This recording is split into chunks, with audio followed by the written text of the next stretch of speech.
um ato de adoração e a fruição, por Joel S. Goldsmith. Vivemos, nos movemos e temos nosso ser num mar de consciência, um oceano infinito de consciência, derramando-se do eu através de nossa consciência individual e aparecendo exteriormente como forma. Desde que não nos apeguemos ao meu e eu, o ritmo daquela consciência continuará a se desenvolver harmoniosamente. As aparências, as formas exteriores serão harmoniosas e nós estaremos vivendo a vida espiritual, vivendo na quarta dimensão da vida. Se violarmos uma lei moral ou espiritual, teremos posto em movimento a lei kármica, a lei que diz que o que for semeado é o que será colhido. Mais cedo ou mais tarde, o nosso erro vai nos encontrar e exigir o pagamento. Isso será considerado como punição, quase como se fosse castigo de Deus.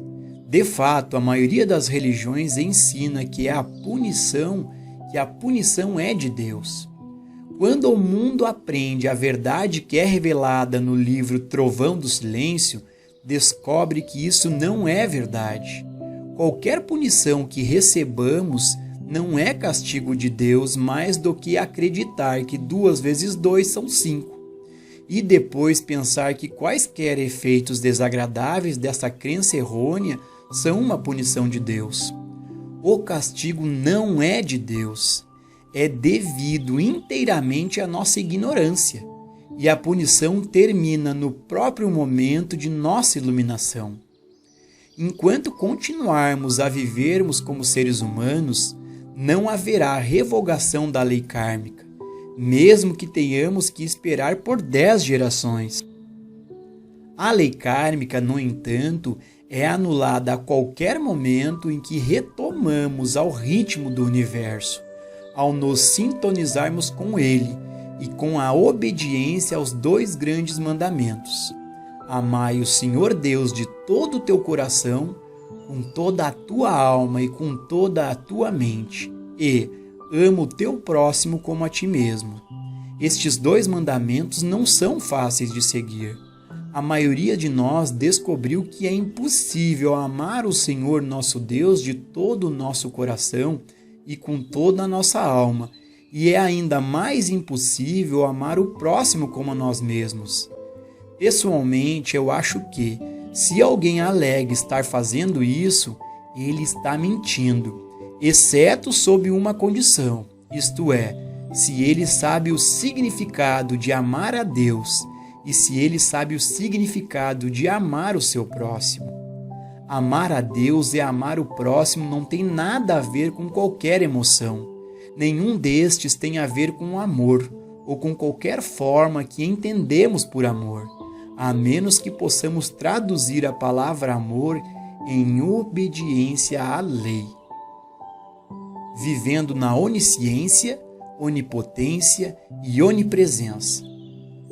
Amar ao Senhor teu Deus de todo o teu coração e de toda a tua alma e de toda a tua mente significa reconhecer Deus como onisciência, aprendendo assim a abster-se de perguntar ou dizer algo a Deus, ou exigir algo de Deus.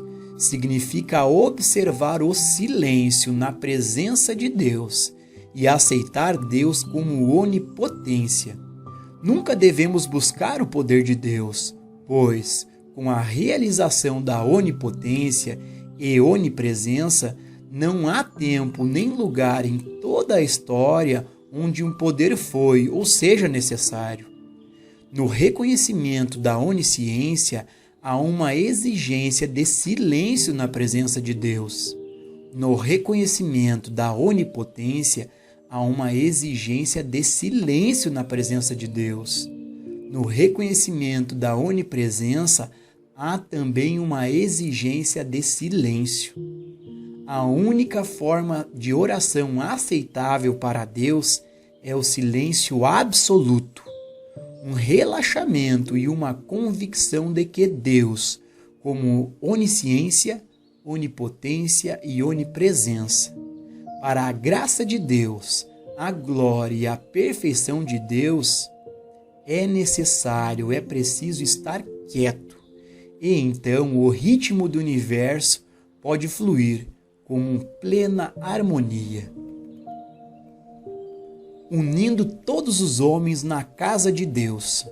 Em breve você verá o quanto um ato de compromisso é capaz de cessar o apego ao pensamento, para que você seja capaz de abster-se de lembrar a Deus de suas necessidades ou procurar a Deus por ajuda. Trata-se de um ato de compromisso, difícil, muito difícil, mas assim como entrar no silêncio, na presença de Deus, é um ato de compromisso, amar o teu próximo como a ti mesmo também é. E para que esse ritmo do universo possa surgir como harmonia, um ato adicional de compromisso deve ser feito. O significado de amar teu próximo não é tão difícil de entender. Em sua essência, não significa quebrar as barreiras das aflições familiares, nacionais e religiosas. Não significa a união de todos os homens na casa de Deus? Não exige a ruptura e todos os preconceitos nacionais, racionais e religiosos e convergir para a única família de Deus, o Pai de todos?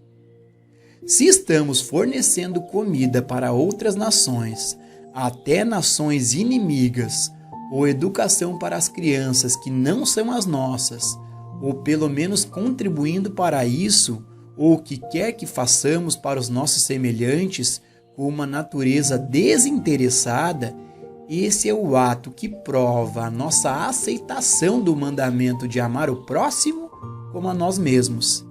Este é o ato de compromisso que confirma nosso acordo interior. Quando isso é concluído, estamos em obediência à lei de Deus. Somos filhos de Deus. E agora o ritmo de Deus pode fluir através de nós sem interrupção, sem se deter em barreiras, sem ser desviado, e nós podemos voltarmos-nos para a contemplação, reconhecendo nosso próximo como nosso eu. O mundo é renovado para cada alma quando Cristo entra nela. O mistério sempre foi: quando entra Cristo, ou conforme levamos Cristo para dentro? E aqui temos a resposta. Cristo entra no momento em que nossa consciência é purificada de sua crença em dois poderes, purgada do ódio, inveja e ciúme, que colocam o homem separada do outro homem.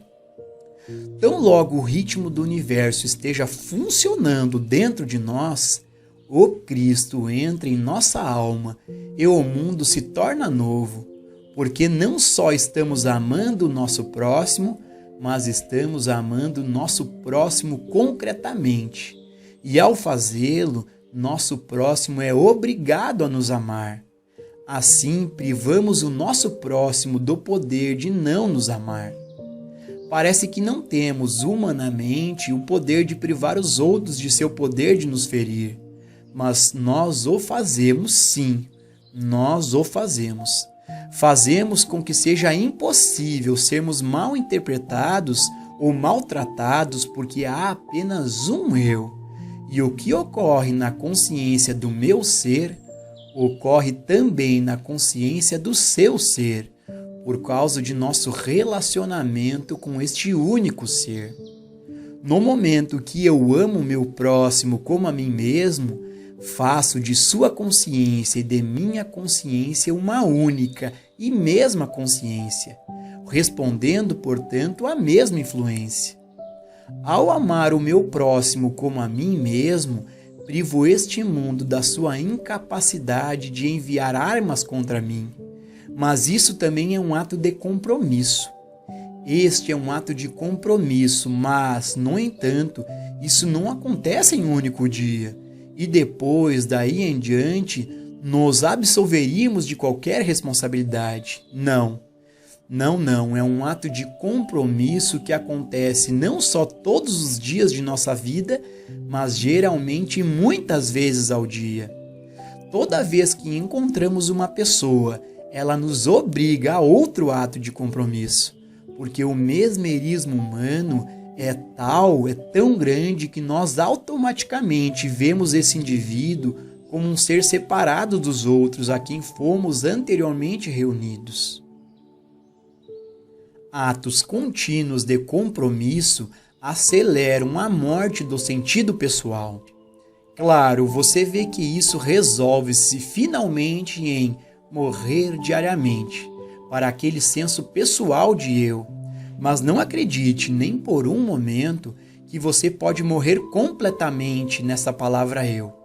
Parece que isso é uma impossibilidade neste plano. Pode vir em um momento em que o Cristo será elevado tão alto em nossa consciência que o pequeno eu desaparecerá.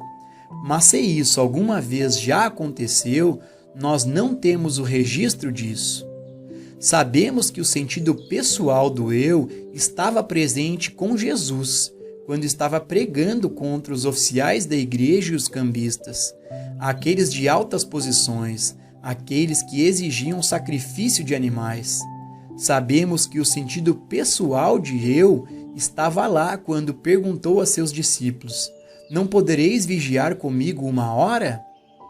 Portanto, não é provável que, em toda a nossa extensão terrena, morramos inteiramente para o nosso sentido pessoal de eu. Porém, podemos minimizar os efeitos desse sentido pessoal do eu por atos contínuos de compromisso com o amor a Deus, de todo o nosso coração, de toda a nossa alma e mente, e no amor ao próximo como a nós mesmos. Uma razão para a nossa fé. Enquanto continuamos a fazer isso e descansamos em silêncio na presença de Deus, o ritmo flui adiante. No entanto, não cometa o erro que tantos daqueles do caminho espiritual cometeram: não se deixar levar pela fé cega. É certo ter fé em que 2 vezes 2 são 4, ou ter fé que H2O é água, mas não tenha fé em o que você nem sabe o que, pois isso é perigoso. Portanto, quando você está em silêncio na presença de Deus e você está esperando este ritmo da vida fluir através de sua consciência como harmonia para o mundo exterior, tenha certeza de que você tem uma razão para a sua fé. Essa razão é que chegamos ao conhecimento que este eu é o nome de Deus. Chegamos a um assentimento e por isso que podemos ficar tranquilos, sabendo que eu, no meio de cada um de nós, é Deus. Então vemos por que é verdade que eu tenho escondido o maná, porque eu tenho carne que o mundo não conhece. Tenho a fonte, o manancial, o armazém que eu sou. E porque a infinitude da vida, a imortalidade da vida é armazenada no eu que eu sou, posso me aquietar e deixar esse ritmo fluir, vindo diante de mim, andando ao meu lado, atrás de mim e aparecendo quando necessário, como uma nuvem de dia e uma coluna de fogo à noite, como uma viúva pobre com bolos assados na pedra, ou como uma multiplicação de pães e peixes. O milagre é o silêncio. Aqui novamente recito uma lição anterior. Não acredite que há milagreiros sobre a terra, que qualquer homem pode multiplicar pães e peixes, ou fazer o maná cair do céu, ou que a água que vem das rochas. Não há provisão em todo o reino de Deus para isso. Aquieta-te e saiba que eu posso te dar água. Esse eu, como você se lembra, é a presença de Deus, diante da qual nos calamos. Apenas saiba que eu posso multiplicar pães e peixes. Esse eu, diante do qual nos postamos em completo silêncio. Então nós podemos contemplar como os pães e peixes são multiplicados. Podemos contemplar águas vivas fluindo, águas curativas. Nós podemos contemplar a palavra de Deus, revelando-se como pão, carne e vinho. Podemos ver a palavra de Deus aparecendo externamente, como uma atividade da graça divina.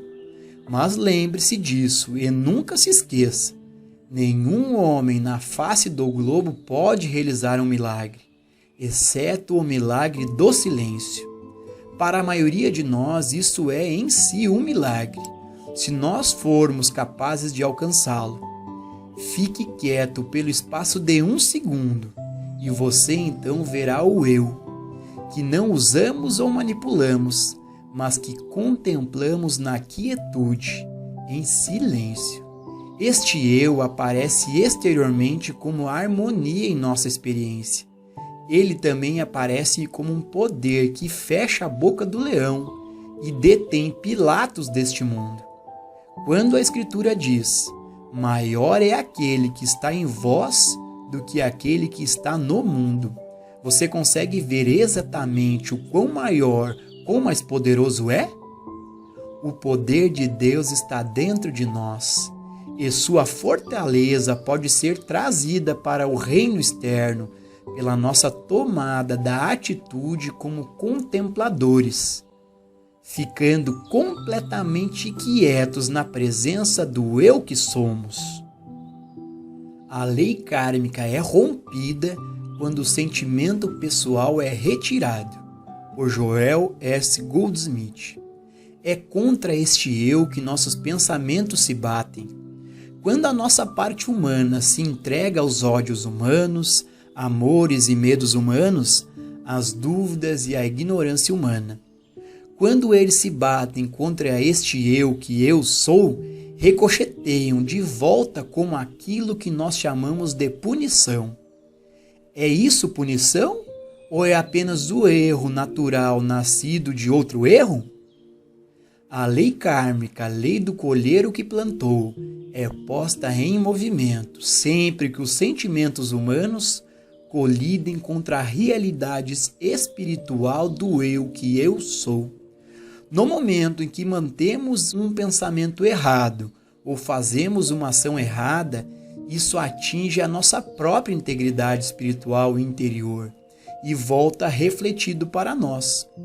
Como os resultados nem sempre são visíveis no momento, às vezes pensamos que podemos escapar deles, mas inevitavelmente eles nos alcançam. E então depois nos perguntamos: por que sofro com isso? Por que isso tem que acontecer comigo? Nós esquecemos a lei que pusemos em movimento, violando nossa própria integridade espiritual. Felizmente, podemos corrigir isso a qualquer momento. E corrigimos isso a qualquer momento, retirando o sentido pessoal do eu, que se entrega a amores, ódios ou medos, e tornamo-nos contempladores diante da presença do Espírito, o eu que está dentro de nós. E isso nos absolve de todos os nossos erros e sanções. O perdão vem quando o eu dissolve o sentido pessoal. Não há necessidade de pedir perdão por nossos erros, porque há essa integridade do eu que sabe tudo, e ele já sabe se o outro eu foi dissolvido. Quando uma nuvem obscurece o sol não alcança a terra, mas quando a nuvem se dispersa, o sol volta a brilhar na terra. O sol sabia que a nuvem estava ali para impedir que ele chegasse à terra? O sol parou de brilhar?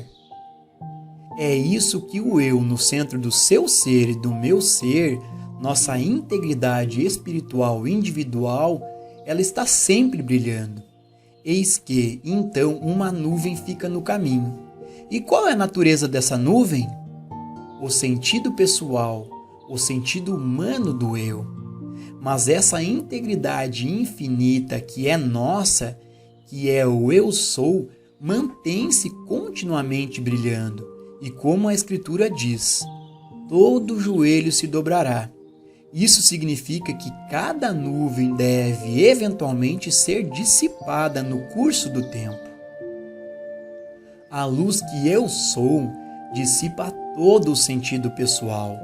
E então a glória que eu tive convosco antes que o mundo existisse está em plena evidência para o mundo.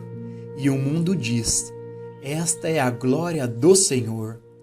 Mas o eu que nós somos não toma conhecimento de que está queimando a negatividade do sentido pessoal de você ou de mim que nos entretém.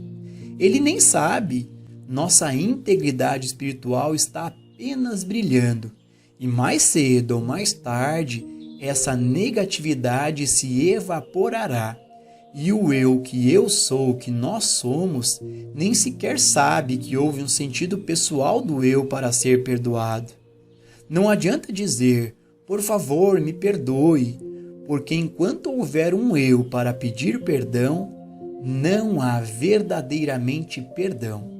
Mas quando há um coração saudoso inclinando-se pelo perdão, este é o motivo certo, que é o processo de purificação.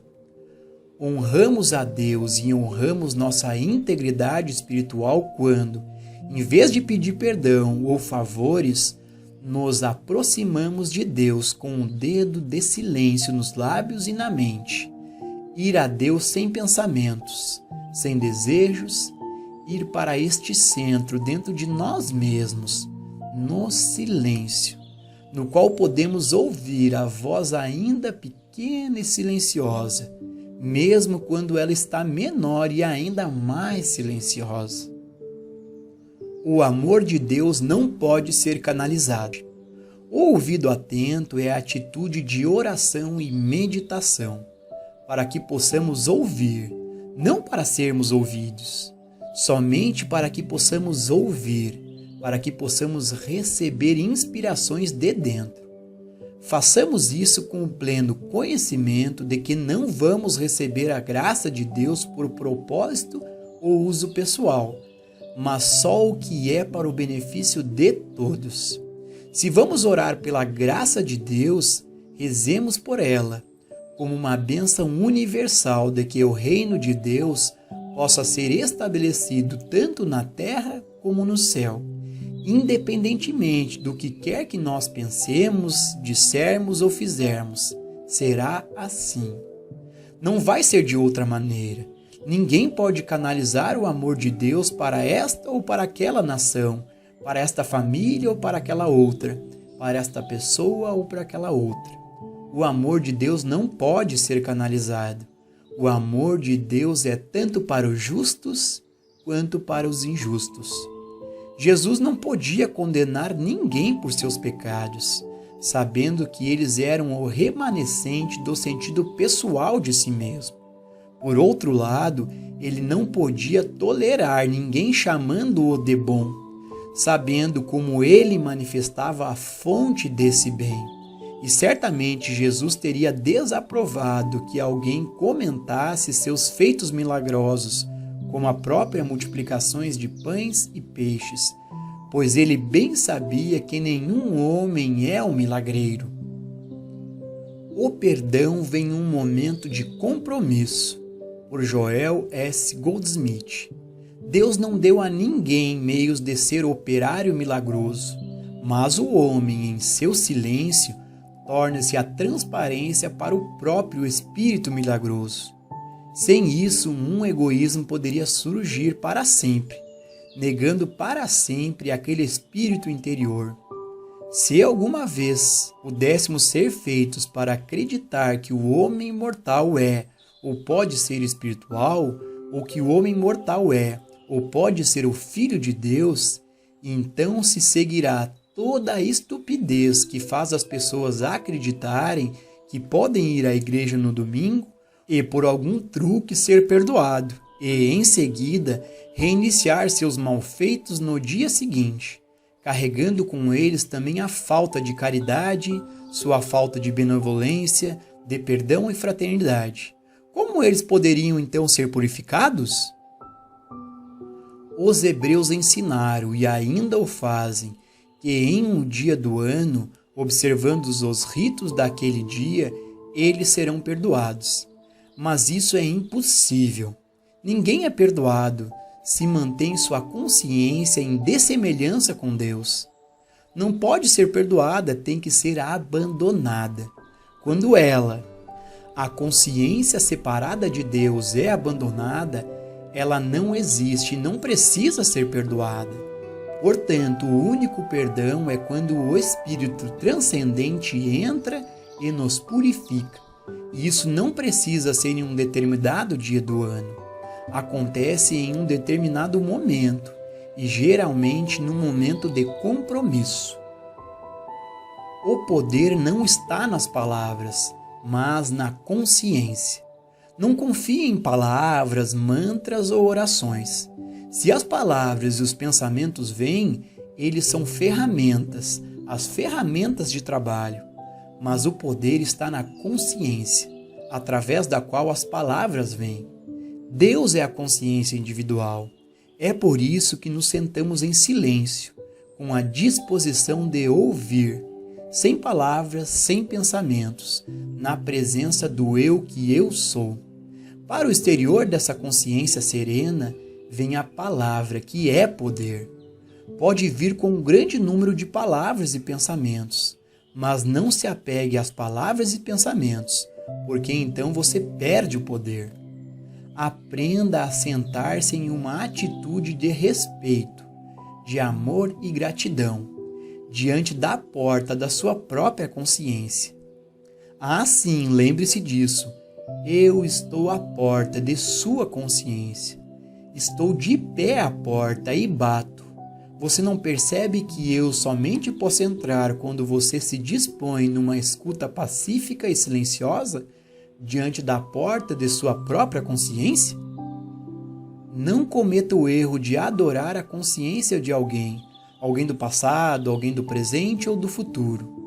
Aprenda a compreender que eu estou à porta de cada consciência, santo ou pecador, e com você aprendendo a sentar-se em silêncio respeitoso, vou abrir-me a você, vou revelar-me a você como poder, como presença, carne, vinho e água.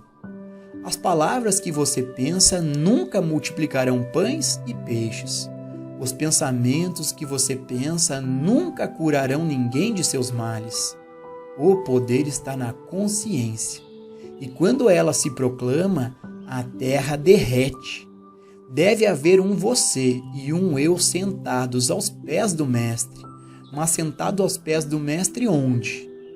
Sentados dentro de sua própria consciência, em silêncio, em segredo, não dizendo a ninguém o que estamos fazendo, e ali recebendo o pão, o vinho, a carne, a água e a palavra. Ouvir é a atitude correta para a oração, por Joel S. Goldsmith. Não há Deus e o homem. Não há Deus que responda a qualquer oração de cima ou de fora, e tenha a certeza que não há graça de Deus para o erro. Orar pela graça de Deus, enquanto ainda se é indulgente e conivente com o sentido pessoal de si e do mundo, é como pedir aos analfabetos que trabalhem num problema de matemática superior. Não adianta tentar reivindicar a espiritualidade para si mesmo. Não vale a pena tentar reivindicar a cristandade ou a deidade para uma entidade. A abordagem muito melhor para a vida espiritual é sentar-se em silêncio, diante de sua própria consciência, e deixar a voz dizer quem você é, o que você é, quando, onde, quanto, quão pouco e por quê. Não faça nenhuma reivindicação para si mesmo, já que essas reivindicações não se manterão diante de sua integridade interior. Elas vão fazer de você um mentiroso. Mantenha o dedo nos lábios. Se eu sou um santo, tudo bem, Deus o fez. Se eu sou um pecador, é muito ruim, não posso evitar. Mas deixe-me, em qualquer caso, santo ou pecador, sentar-me aqui, aos pés do Mestre dentro de mim, e deixe que o Pai revele minha identidade, a natureza do meu ser, e como a luz do mundo, deixe o Pai penetrar por entre as nuvens que flutuam entre mim e a sua demonstração espiritual. Silenciosamente, de forma sagrada e secreta, sem sermos vistos pelos homens, para não agirmos externamente como se fôssemos diferentes de todos os homens, mas interiormente, sempre sentados aos pés do Mestre, para que a oração seja: fala, Senhor, fala que teu servo escuta. O efeito desta oração é o que o Senhor não leva em conta as nossas falhas, mas o Senhor as dissolve. Em todos os meus anos de ministério de cura e ensino, Deus nunca me disse sobre um erro de qualquer pessoa. Eu testemunhei um grande número de erros sendo dissolvidos em outras pessoas, assim como em mim mesmo, mas nunca ouvi Deus me dizer que alguém estava errado. Falar a Deus e elevar os pensamentos até Deus é um puro desperdício de tempo.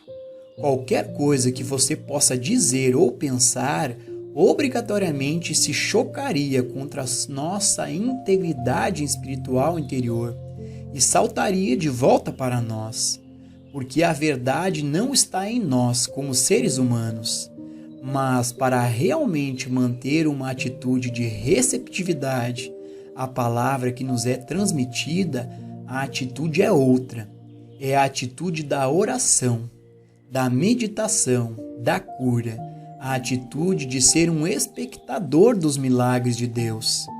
Sei que mais e mais na literatura oriental vai ser lida com o passar do tempo, e mais autoilusão vai acontecer por meio da sua interpretação errônea, por acreditar que há milagres, mas não há milagres. Alguém através dos quais os milagres ocorrem só pode ser uma transparência através da qual o Espírito executa o milagre. É isso.